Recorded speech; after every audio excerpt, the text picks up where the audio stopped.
Hello नमस्कार दोस्तों। स्वागत है आपका हमारे एक और नए वीडियो में। मैं हूं कमलेश और आज की क्लास में आपके लिए लेकर आया हूं ब्लड के 10 कार्य। रक्त के आज हम 10 कार्यों के बारे में समझने वाले हैं। ये ऐसे कार्य हैं मेरे फ्रेंड जो मेनली कार्य है मुख्य तौर पर। हालांकि ब्लड के और भी बहुत सारे कार्य होते हैं, लेकिन आज की वीडियो में हम 10 महत्वपूर्ण कार्यों के बारे में समझने वाले हैं। तो चलिए करते हैं वीडियो की शुरुआत और समझते हैं कि ब्लड के कौन कौन से मेन काम होते हैं। देखिए, सबसे पहले मैं आपको थोड़ी थोड़ी चीजें एक्सप्लेन करता चलूंगा। जैसे कि पहला कार्य दिया हुआ है ऑक्सीजन और कार्बन डाइऑक्साइड का परिवहन करना। देखिए मेरे फ्रेंड, ऑक्सीजन O2 और CO2 का O2 और CO2 का परिवहन करना मतलब transport of oxygen and carbon dioxide. RBC होती है, डब्ल्यूबीसी होती है, प्लेटलेट्स होती है। तो आरबीसी जो है वो ऑक्सीजन और CO2 का परिवहन करती है, अर्थात फेफड़ों से ऑक्सीजन को शरीर की विभिन्न कोशिकाओं तक लेके जाती है और कोशिकाओं से CO2 को फेफड़ों के पास लेके आती है। वहां से हमारे फेफड़े जो हैं, लंग्स जो हैं, वो CO2 को बाहर करते हैं। तो transport of oxygen and CO2 पहला कार्य, तो ये मुख्य कार्य हो जाता है ब्लड का। देखिए दूसरा है कि पोषक तत्वों का परिवहन, अर्थात हम बोले कि transport of nutrition.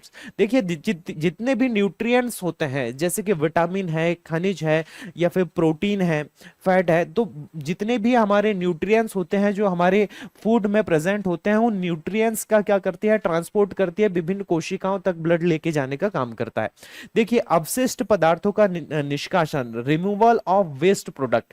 Waste product हमारे बॉडी में जितने भी होते हैं, है ना, जैसे कि यूरिया हो गया, क्रिएटिनिन हो गया, लंग्स और किडनी तक ब्लड जो है अपशिष्ट पदार्थों को लेके जाता है और वहां से शरीर के द्वारा इसको क्या किया जाता है, फिर बाहर कर दिया जाता है। इसी प्रकार से हार्मोन्स का ट्रांसपोर्ट किया जाता है कि ट्रांसपोर्ट ऑफ हार्मोन्स, हमारे शरीर में जितने भी हार्मोन्स होते हैं, एंडोक्राइन ग्लैंड के द्वारा जितने भी हार्मोन्स निकलते हैं, उनका ट्रांसपोर्ट करने का काम जो है वो ब्लड के द्वारा किया जाता है। रोग प्रतिरोधकता, इम्यूनिटी बूस्टिंग का काम करता है। ब्लड में जो पाया जाता है भाई, WBC पाई जाती है, WBC है ना, व्हाइट ब्लड सेल्स पाई जाती है। ये हमारे शरीर में इम्यूनिटी बढ़ाने का काम करती है, रोग प्रतिरोधक क्षमता बढ़ाने का काम करती है। शरीर के तापमान को संतुलित रखना, regulation of body temperature, body के तापमान को, है ना, कहीं हमारा बॉडी का टेम्परेचर ज्यादा है, कहीं कम है, तो ब्लड के जरिए उसे क्या किया जाता है, बैलेंस किया जाता है, रेगुलेट किया जाता है।